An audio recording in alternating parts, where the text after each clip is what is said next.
बिस्मिल्लाहिर्रहमानिर्रहीम। अस्सलाम वालेकुम दोस्तों, उम्मीद है आप खैरियत से होंगे। आज हम नई वीडियो के साथ आपकी खिदमत में हाज़िर हैं। आज हम दमा के इलाज पर बात करेंगे कि दमा किसे कहते हैं, दमा की अलामात और दमा का इलाज और नुस्खा। सबसे पहले दमा किसे कहते हैं। दमा एक बहुत ही ख़तरनाक मर्ज़ है जिसमें मरीज़ की सांस तंग हो जाती है और सांस की तंगी की वजह से उसे दौरे पड़ते हैं।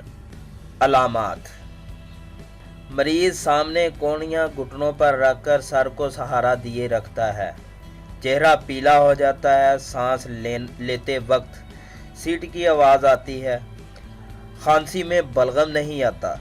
मरीज़ जब थोड़ा सा बलगम थूकता है तब जाके मरीज़ को कुछ कदर तस्कीन आती है। नुस्खा और इलाज: नंबर 1, अक के फूल 250 ग्राम। नंबर 2, नमक 60 ग्राम। तरकीब: इन दोनों चीज़ों को मिट्टी के बर्तन में रखें और ढकना देकर चीकनी मिट्टी से अच्छी तरह बंद कर दें।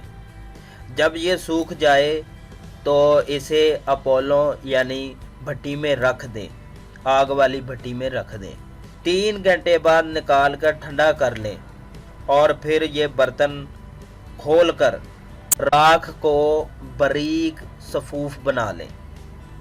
इस्तेमाल का तरीका: 125 मिलीग्राम सफूफ में 6 ग्राम शहद मिलाकर दिन में 2 बार इस्तेमाल करें तो इंशाअल्लाह ताला दमा का मुकम्मल तौर पर ख़ात्मा हो जाएगा। उम्मीद है दोस्तों आपको वीडियो ये पसंद आई होगी।